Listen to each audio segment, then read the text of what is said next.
Welcome to the Asian Dating Podcast. Today, we are going to welcome Antonio Brass, CEO and co-founder, Block Quake, and a trained life coach. He has nearly 2 decades in the financial services industry. Antonio spent much of his career at AIG, Citi, and New York Life prior to co-founding Blockquake, a regulatory-driven digital asset and cryptocurrency trading platform. His personal trading experience included stocks, options, and Forex before delving into cryptocurrency trading. He's single, 44, 5'9", puts off vibes that attract women, and says online dating is a thing now and guys need to learn it and fix their dating profiles. He also adds that you must have an Instagram. So, Antonio, welcome to the show. How are you? I'm doing great. Thank you for having me. So, how's Just, life dating in New York? Like, what's your opinion of dating, online dating, and all that stuff? yeah, I may have a different opinion from a lot of other guys, but I find the dating kind of easy. I know a lot of guys don't have that experience. I think that part of it has to do with the fact that I approach everything as dealing with people. Okay. As you mentioned, I'm trained as a life coach as well, and that plays a big role in that where I don't put the pressure on myself, like, oh, that girl is beautiful. I'm gonna try to talk to her, and be worried about being like shot down. Like if I'm in a lounge or something with friends, I will casually have conversations with people around me. There are no expectations. I'm just having a conversation, and that usually is warmly received. Often, people connect with you over conversation, and then they may want to stay in touch with you. With online dating, I think that you really have to show your personality. I mean, I've traveled the world. I've been to over 40 countries. I'm in startup life. So there's definitely a lot of interesting things going on in my life. I think everyone's probably got something interesting in their life, even if they don't realize it. They just need to find that thing and make sure they really showcase like their personality on social media profiles, dating profiles, and I think that stuff really helps. Um, Being in the New York market, it's a lot of people are in very white collar type jobs, attorneys, CPAs, financial services, other types of corporate jobs. So I think that for a guy in this dating market, you you particularly, and this probably goes for a lot of big cities, you have to exude a certain level of success. I think that's a big thing in New York City. That doesn't necessarily mean, 6 figures or whatever the talking points are out there with all these other content creators on YouTube. I think, yeah, you have to show confidence, and just really showcase who you are. How do you talk to Uh, women when you go up to them or when you see them at a bar? How do you not put all that pressure on yourself and make it fun talking to them? I think part of it is it has been a learning experience over the years where, quote unquote, that saying, practice makes perfect, where I think every guy has to go through it where they put that pressure on themselves and they get rejected and they make the mistakes, right? They buy the girl the drink when they shouldn't have done that. And you do that, you learn over the years, and you eventually get to that point, hopefully, that you realize, oh wait, I'm just talking to another person at the end of the day. And whatever happens, happens.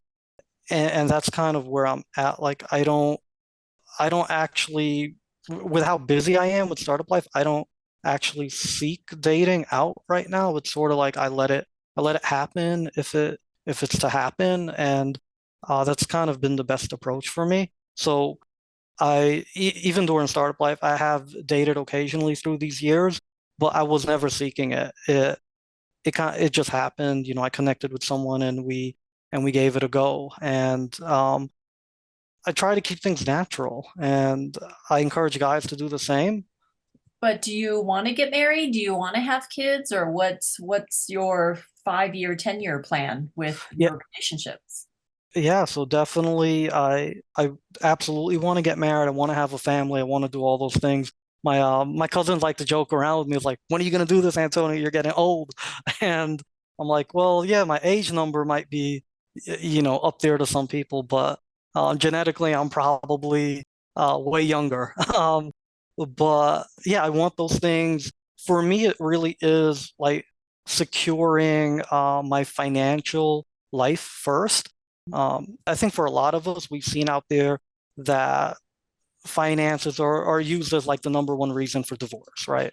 Or at least one of the top reasons. And it's something that I want to take off the table. And I've said this to a lot of people where I want to make sure that I feel financially comfortable first because I really shouldn't enter a marriage without solid ground or solid footing or Yeah. proper foundation. So I want to tackle that first. Hopefully, it's sooner rather than later at this point. With the startup I'm working on, I really am hoping that it'll end up being a multi-billion dollar global firm in the next year or two. So obviously, that would greatly secure me. I think about financial independence, location independence, time freedom. A lot of these things matter to me. I really want to live life on my terms. So, Yeah. it's funny. I'm actually drawn towards women that are also like entrepreneurial minded, that are into charity, nonprofit work, et cetera. I've done a lot of nonprofit, charity volunteer work in my life as well, outside of startup. So I really do like women that kind of have that drive. And um, I try to explain to guys like, it sounds like I describe a unicorn to them when I'm like, I meet women all the time that are naturally feminine, that are entrepreneurial driven, that are involved in nonprofit, charity related stuff, out there volunteering, women with a heart and stuff. And a lot of guys like, wait, I don't believe you. I'm like, I meet them all the time. It's who you put yourself around. Um, Are your guy there, friends like you? Just you don't want to settle down or start looking for somebody until you're financially secure? I would say my guy friends are kind of all over the place. So with me, like I'm always open. So if I happen to like meet the person or have met the person and like it comes up, I'm not going to run away from it. Ideally, it would be great to know that I've secured my finances, but I also know that if it's there in front of you, you've gotta go for it. So I'm definitely not gonna hold myself to hard and fast through like, oh, I absolutely have to wait till I have $1 million in the bank or whatever. That's ideal, but you have to take what's in front of you. If the universe presents itself. With some of my guy friends, some are similar where like they really want to take care of that situation first, like make sure they're at least, financially stable at the bare minimum. Um, I have other guy friends. I guess they've had really bad dating experiences and they just don't want to get married. They just want to date around, just sleep with different people. And they're some of them do the passport bros thing where they just want to travel to other countries and pay for whatever, you know what I mean? Um, so it's like, and I think a lot of that has to do with the type of women they're around. I remember having a conversation with one guy friend years ago, and he was very berating of women, calling them all gold diggers, etc. And I pointed out to him, I'm like, hey, you're always in a bar talking to a bartender. You're always in a strip club talking to a stripper. You are traveling and paying for services. Like, of course you're going to think all women are gold diggers. All these women you're talking about, their job is to take your money. I was like, you have to put yourself, um, in environments where there are women that you meet that you really want to be with. Um, I know when you and I were emailing the other day, I had mentioned like one of the content creators out there, and I heard her say this phrase that was so perfect because we talk about it in life coaching. You have to be what you want to attract, right? So at the end of the day, for men or women, it really comes down to that. Like a lot of guys and girls complain about dating right now, but no one's actually being what they want to attract.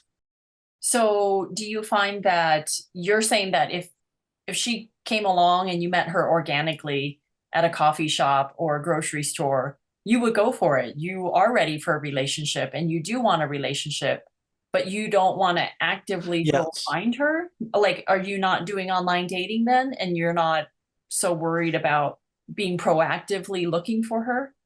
Yeah, so I do have active online dating profiles, and so they are there, and I do look at them every so often. I don't look at them daily, because my investors would not be happy if I wasn't like working on Blockquake. But yeah, so I just more take I don't, nonchalant would be the wrong word. I do put myself out there, but I don't force anything. I think that's probably a better way to describe it, where I'm like, I put myself out there. I go out with friends, and you may or may not meet people. People may swipe right on you online, and you like their bio, swipe right as well, and you really connect with them and you explore it. So that's kind of where I'm at. Like, I'm always open to exploring it if it arises, but yeah, I do put myself out there. Okay. So you said everybody should have an Instagram. What do you mean by that? Yeah, so I think I always believed that, but I never knew how to articulate it. One of the guys I actually know in real life that has like his own men's coaching program, he articulates it so much better. And everything I'm saying, like, I want to make sure, like, it's kind of Michael Sartain that he has credit for this. He talks about needing social proof, and with everything online right now, and us living in a world where women are concerned about their safety, physical safety, etc. And guys need to be cognizant of that. And I don't think a lot of guys are. It's like, you need to have social proof. Like, you'll match with a girl online. She is going to go look you up. She's going to Google your name. She's going to do all this stuff as she should. So if she can't find anything on you, she's less likely to go out with you. So Instagram is probably the best way to showcase who you are. There's a bio section where you can, shortly talk about what you do, what your life's about, and then via photos and reels, etc. You can have pictures up regarding your daily life, your travels, the things that excite you, and allow someone to have like some insight into who you are before, before you even meet. And, it is really important. So you're saying that everyone should put up an Instagram, but they don't need to be active on it, right? You're just saying put their information. I mean, what's the difference between having your profile on LinkedIn where it's just your professional profile if you don't want to be on I social? think you do. Yeah, I think you do need to be active to a certain degree. So, like, for example, um, when I'm doing business, we look at people's LinkedIn profile, and if someone's claiming there's something, and then I look at their LinkedIn profile, they have one, but I see no activity, no posting, no liking other people's posts, resharing people's posts, commenting on it. Like, to me, it's a bit of a red flag. You're saying you're doing certain things in the space, but I don't see it reflected on your LinkedIn.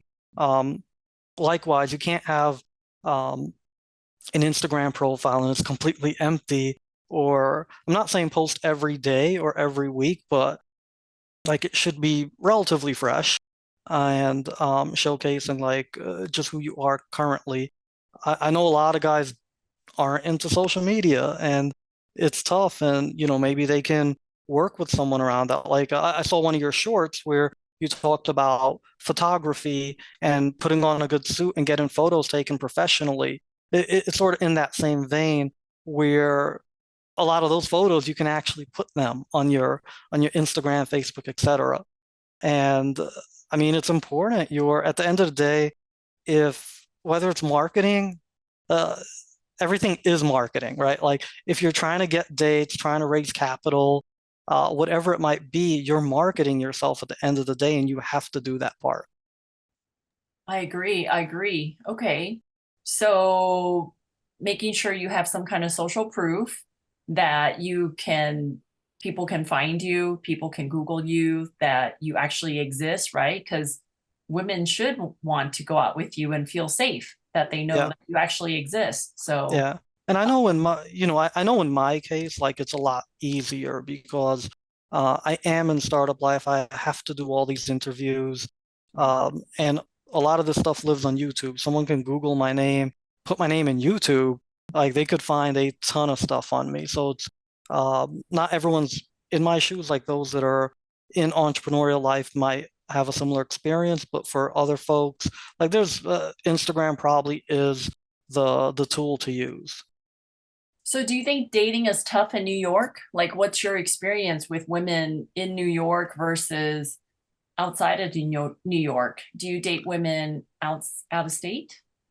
Admittedly, I've probably dated more women from outside New York than inside New York that are native New Yorkers.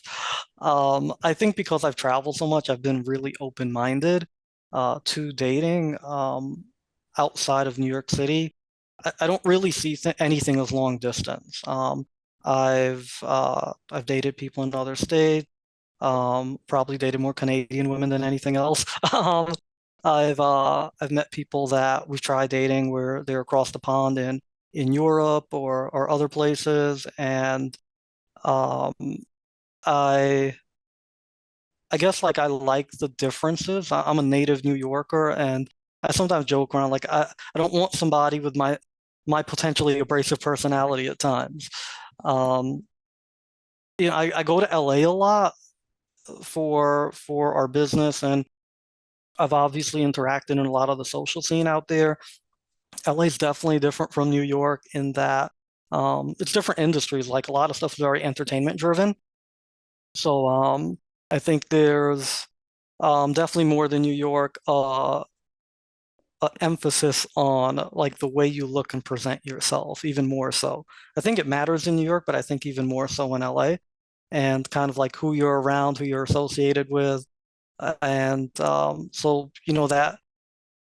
that plays a role Do you of, date long distance then? If you meet someone in LA, do you take their number, stay in touch? Like, have you done any of the long distance yes, before? And what yeah, are some tips you can give to the listeners out there on maintaining a long distance relationship?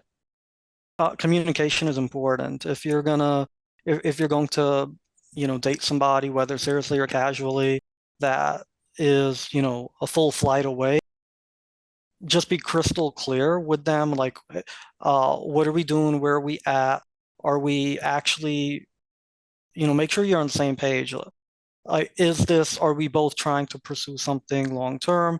Are we more taking a casual approach, like we'll let it go where it goes? You have to be crystal clear on that. And then whatever that might be, communication is key.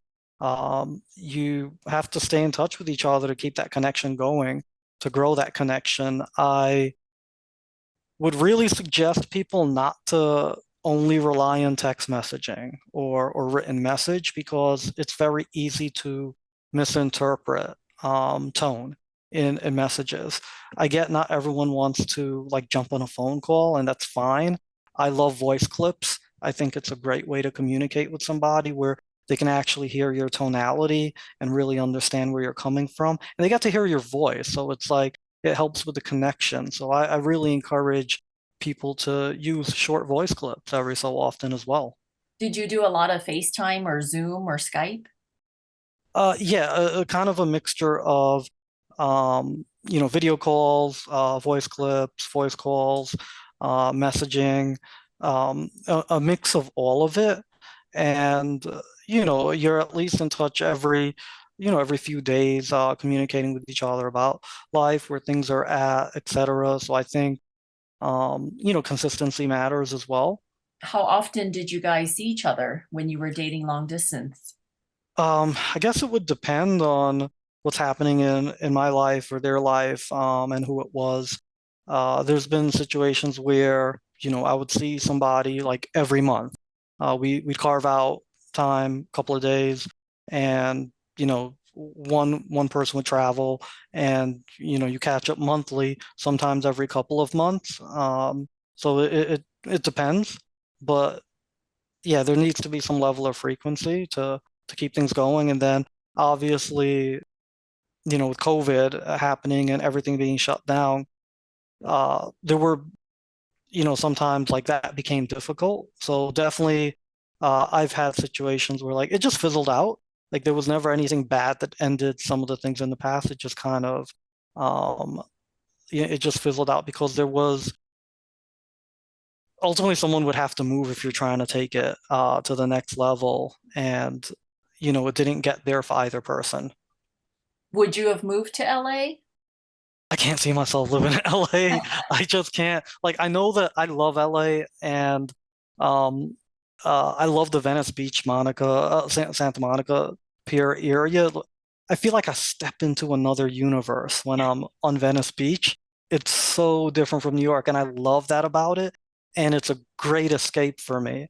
I just don't, and I talk to my LA team about this all the time. I joke around. I'm like, I can't live out here. I'm like, I still like going 100 miles an hour with my life and just like thinking in the hustle and bustle and the grind. And LA is too chill for me. I haven't slowed down yet. Uh, but yeah, like when I talk to my LA friends that like they grew up there, like I can't live in New York, it's too stressful. And I get that as well. I'm very much a East Coast minded person. The closest city that I found to New York on the whole planet is Toronto. I Okay. love Toronto. And I have a ton of family and friends, and most of our business partners are actually up in Toronto as well. So Okay. like that's probably one of the top cities that, or probably the top city I could see myself moving to if I left New York. I'm a big city guy. I like London in the Right. UK. I like Sydney, Australia. I'm not opposed to visiting beach destinations all the time, but I'm very much a city person. I like Chicago. So you're 44, Antonio. So what age range are you open to dating? Like what in your mind is a good age range to pursue? I guess my lifestyle is a little different from a lot of people where I'm like in startup life. I found people just like from upper 50s down to 20s that I've been able to relate to. No, to I date. found I'm talking about to date, not just for work. for dating, yeah, yeah. So I've dated like way across the range, right? Like 20s to 50s. Like I've been all Okay. over the map since my 30s. So probably when I hit my like near my mid 30s, just that's when I probably started widening my dating range and just being Okay. very open-minded to dating people of all ages. So And you're open to up to 55 then? I've dated up probably up to around there as well. Okay. Um, I think it's really just making sure that you have things in common with the person, and that's really what it comes down to. Like, are you guys on the same schedule? Like in my case, where I do want to have family and be married and all that stuff. So like, is that person is their schedule and their timing and where they're at in lockstep with myself, and that's really what matters. Um, I think in this day and age we live in, we can't really assume that somebody's at a particular stage in their life based on their age, right? A couple of minutes ago we were talking about some of my guy friends that are still trying to be playboys forever, and they're mid 40s, Right. and everyone's different. Uh, yeah, I think you have to get to know the person. Yeah. So I think knowing people. what you know now as a life coach, for the past, what you said you were a life coach since 2015 or so, or 2000. Um, Yeah, so I graduated from the training program January 2018, so Okay. since 2017, Okay. 2017. So it's been 5 years almost, right? Uh, about just over five, yeah. over five. What are some of the key things you've learned as a life coach that you can apply to dating for helping your clients out there? Yeah, so when I talk to people right now, I definitely tell people like, hey, you have to be what you want to attract, like I said earlier. I tell guys and women, my female friends as well, like if you want a particular partner in your life, like are you being that person as well? Um, Give me an and example. um, if a guy is telling me he wants a woman that's loving and caring and has a good job and makes her own money, etc. I'm like, are you those things? Right? Like when a guy tells me that, I'm like, are you handling your own finances? Or are you loving and caring? Or are you that guy that screams at the waitress at a restaurant? Right? Which, is often pointed to as a red flag. So it's like when people point out particular things they're looking for, I always bring them back to like, are you also being those things? That's really important. Um, also tell people, find out who you are. Just like learn how to be authentically yourself, be comfortable in it. I tell people don't put pressure on themselves. Like go out there and just meet people. I think I heard on one of your videos you talked about not always having to go to the bar. Like go to a networking event. Go to like some meetup or Eventbrite event where like there's none of that pressure. You're just naturally meeting people and you connect with some people and you stay in touch and you may end up dating or not. I think do a lot of those things, like pick things that you're interested in and go do those activities where you meet like-minded people. Um, I'm not a proponent of trying to find somebody at the club. Like it's too noisy, it's too many people, it's packed. It's not really, how are you going to find that if you have anything in common? So where do Um, you go to find women to date? Or where do you go where you hang out and do your own fun things where you have certain hobbies and stuff?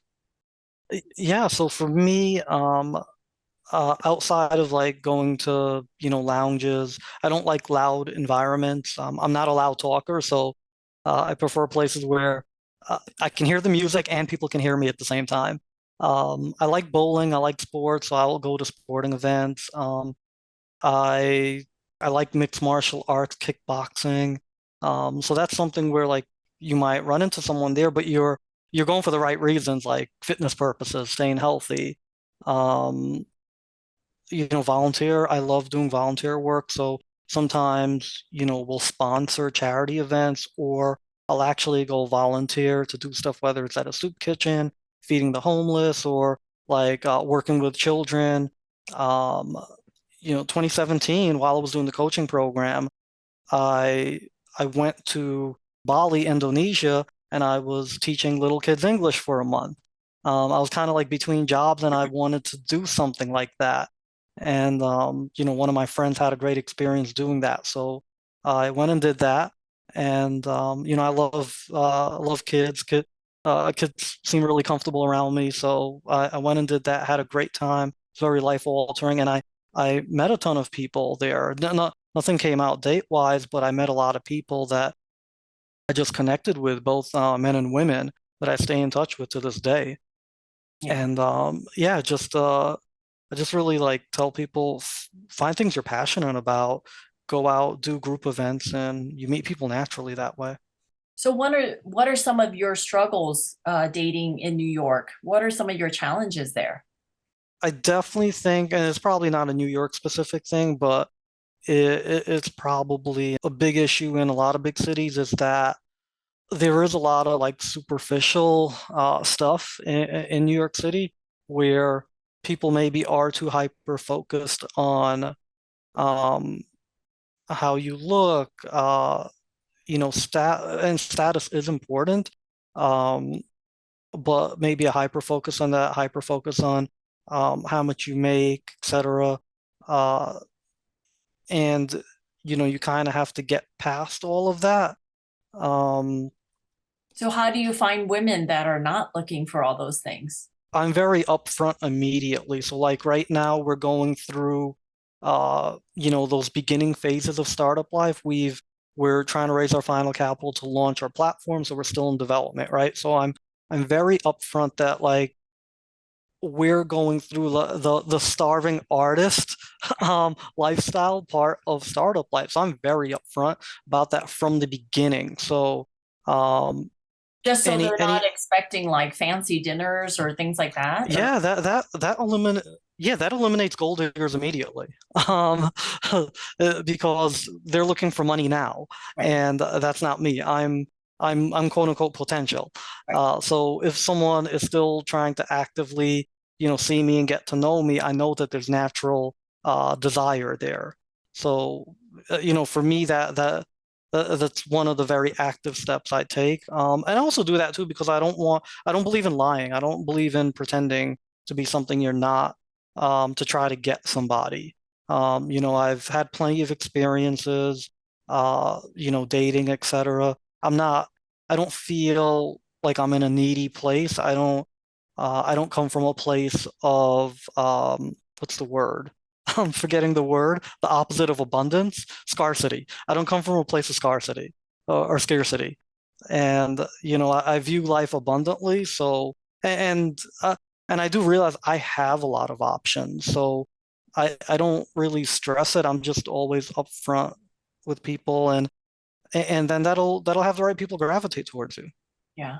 Well, well, Antonio, I appreciate you coming on the show today. I just wanted to give the listeners a snapshot of kind of your life, kind of what dating's like, and what's it like in New York for a 44-year-old uh, gentleman who's, successful and has a lot of potential, but yet you're in a busy phase right now with your startup. So, yeah, I appreciate it. I really like what you said, like make sure you have the social presence, so social proof for when someone looks you up that they know you're legit and that they know you're a real person. And, it's nice on your Instagram, you could kind of tell a little bit about your personality that you might be too afraid to put on your profile, your dating profile. So, Yeah, absolutely. And I guess like one of the things I'd love to leave with people is when people think about dating, they're always looking at it as like, oh, there's that girl I'm attracted to that I like, or women looking at that guy, and just bring it back to like you're just dealing with people at the end of the day. And I know a lot of people complain about being misused or whatever, and I just bring it back to mutual respect. yeah. Just always start from there. If there's not a pattern of mutual respect, leave that situation. Don't waste time, move on. I know there's fears about loneliness, but it's better to like to have your peace and be happy than to deal with a situation where you're being disrespected. And also make sure you're respecting the other person. Like if you do feel disrespected, like or evaluate yourself, like are you doing something that creates a situation as well. So I always tell people like look within first. If something's not going the way you want it to, I'm not saying the other person didn't do something, but start within yourself and look there first. I like that. I like that. So, ladies, if you're listening and you want to register and be part of my database, I do set up women for free. The men are the paying clients at twoasianmatchmakers.com. So, I would love for you to fill out a profile and you can meet great guys like Antonio and the like. So, thank you so much for joining me today. And I will see you later. Bye. Thank you.